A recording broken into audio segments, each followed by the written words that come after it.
everyone, thank you for being here tonight. This is the Group 3 presentation, and we are here tonight to talk to you about global population and mobility.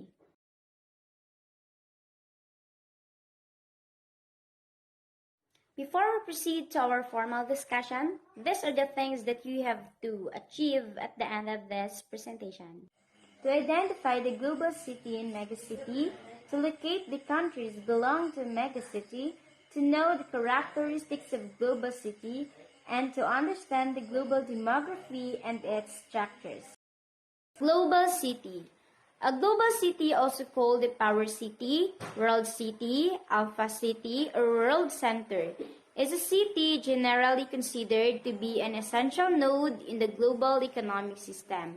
The concept comes from geography, and urban studies rest on the idea that globalization can be understood as largely created, facilitated, and enacted in strategic geographic locales according to a hierarchy of importance to the operation of the global system of finance and trade.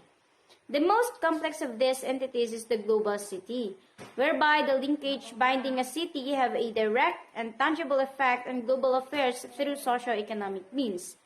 The use of global city as opposed to megacity was popularized by sociologist Saskia Sassen in her 1991 work.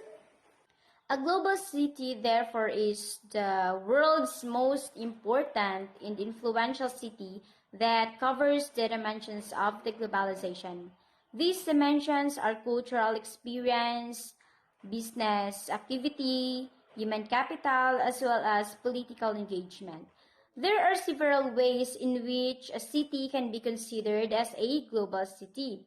The use of global city as opposed to megacity was popularized by sociologist Saskia Sassen in her 1991 work.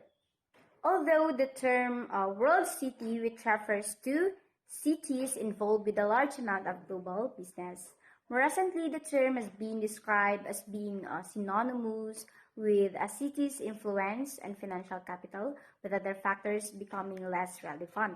The term has its own origins in research on cities carried out during the 1980s, if I'm not mistaken, which examined the common characteristics of the world's most important cities.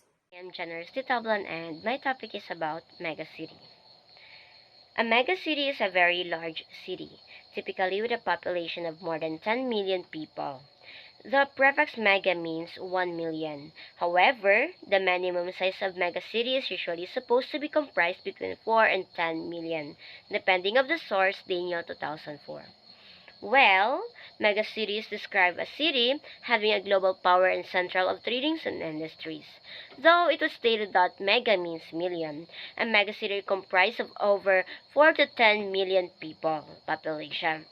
It is proven in the study of Daniel 2004 that megacities are now becoming global that serve as the meeting point where people go and live. As the number of population increase, the megacity are becoming more powerful and at these days, it is becoming more structured and well off. For some reasons, although its name referring only to million people because of globalization, it is slowly turning into something not just mega.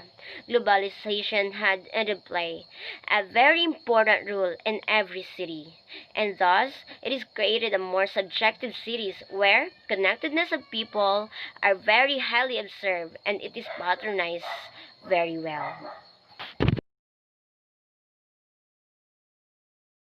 The total number of megacities varies between different sources.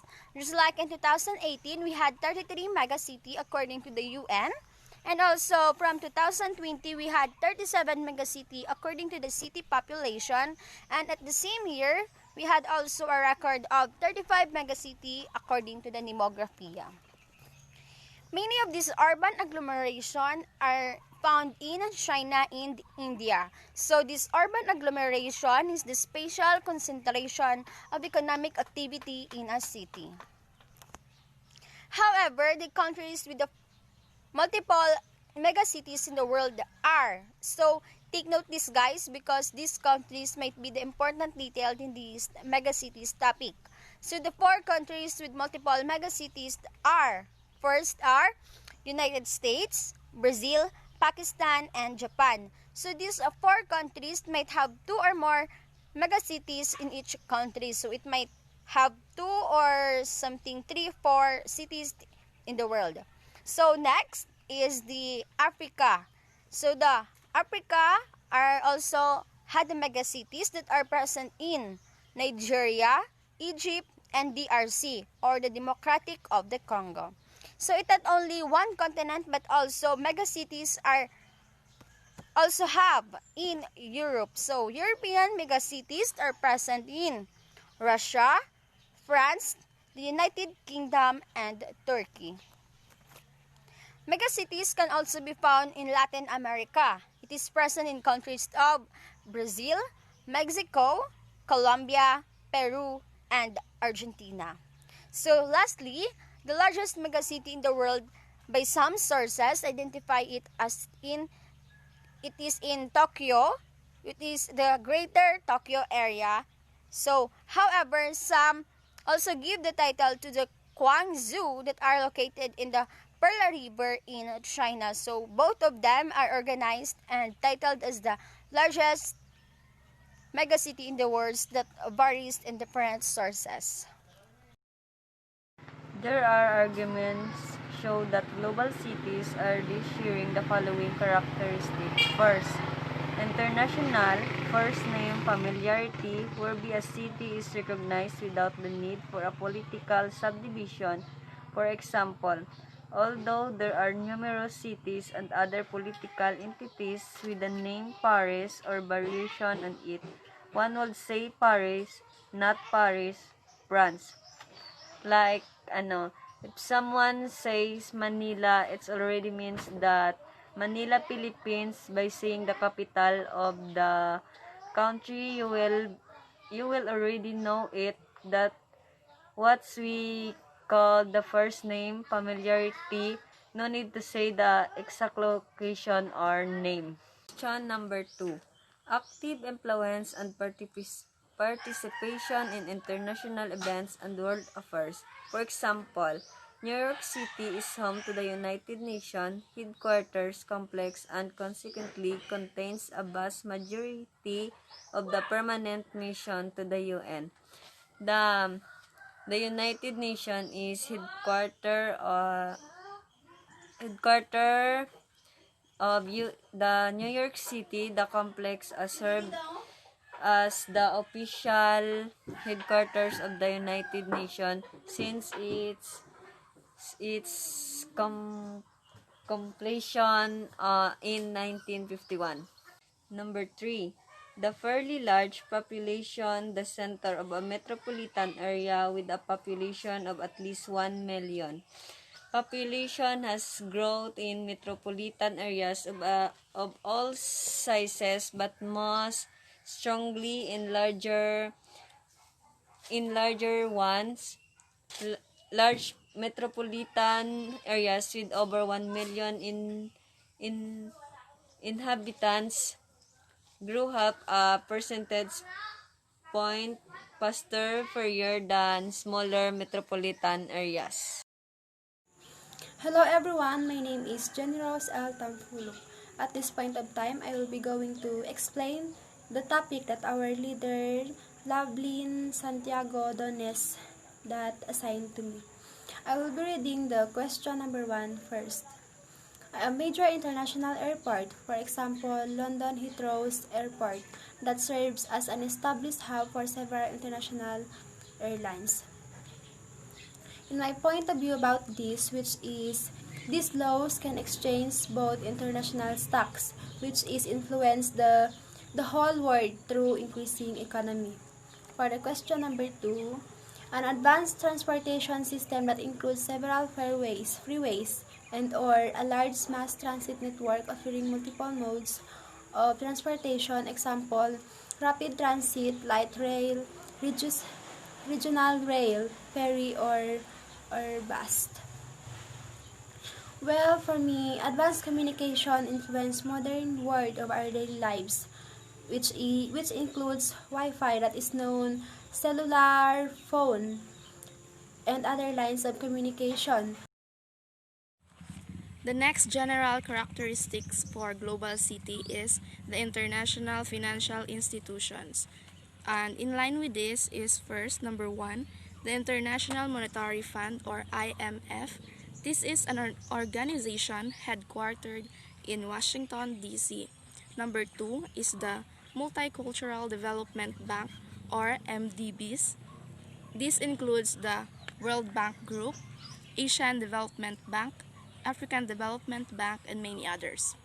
Law firms. Example for law firms is the Canadim or Canadian Immigration Law Firm in Montreal, QC, Canada.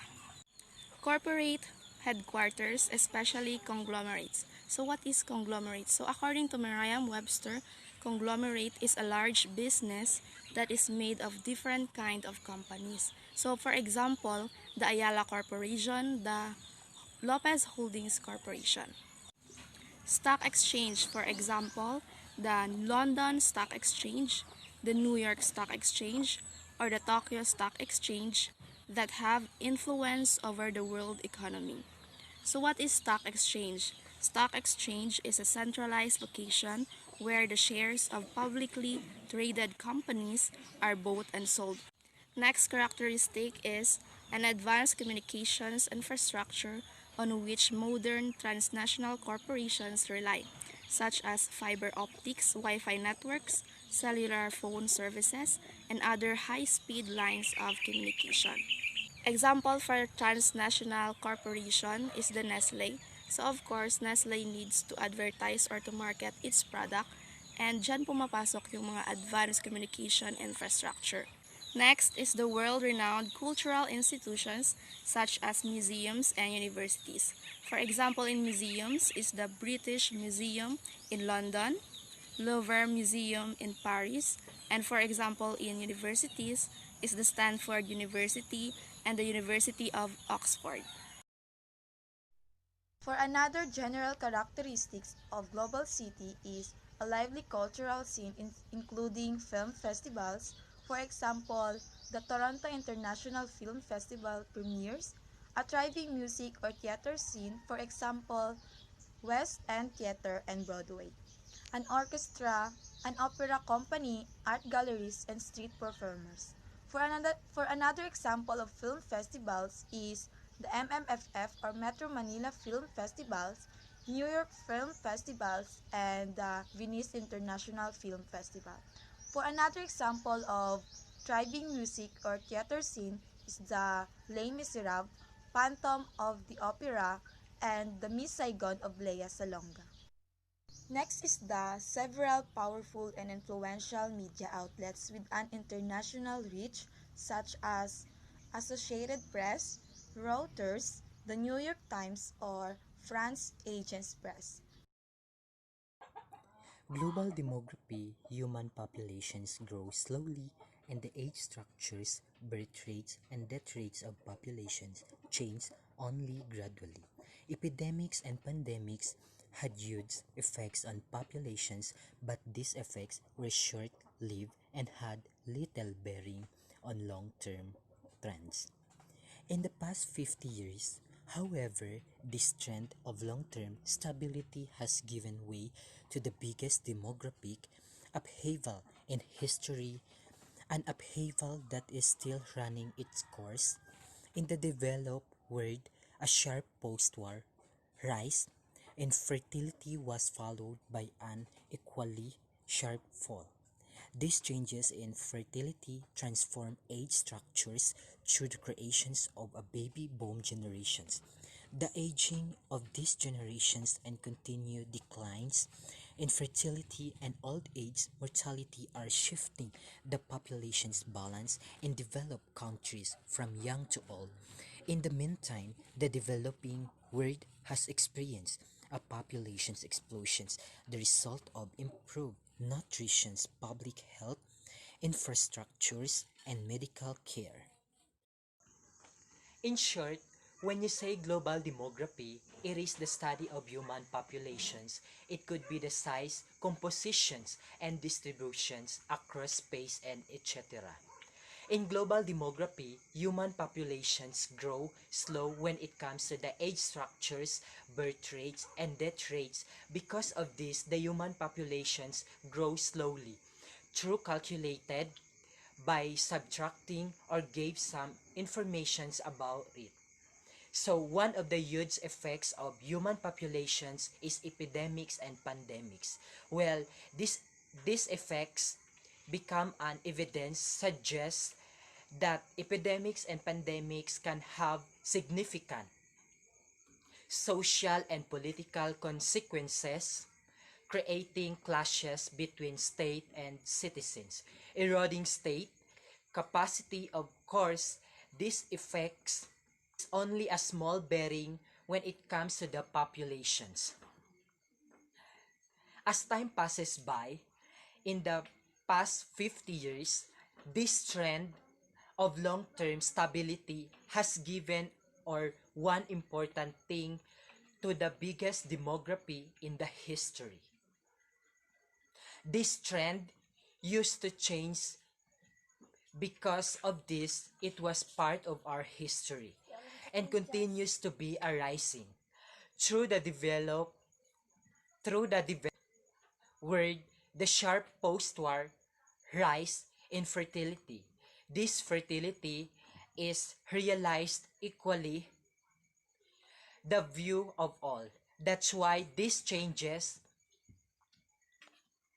infertility transform age structures by the help of the new generations also to the people accompanied it. Sa sandali ng pagdevelop or pag-angat ng ating mundo, ang ating mundo ay hindi natin masasabing hindi rin ito naka-experience or naka-encounter about sa populations explosions. Dahil ang populations explosions na ito ay nagdudulot ng improvement when it comes to the nutrition, public health, infrastructures, and medical care. This developing world has been referring to us that we need to stand our own way. Good morning, everyone. Good morning, sir.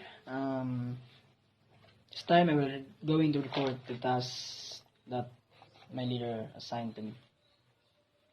Even high fertility, the main understanding of rapid population growth, well, to suddenly adjust the long-run replacement level fertility, humanity will continue to experience demographic change for some time.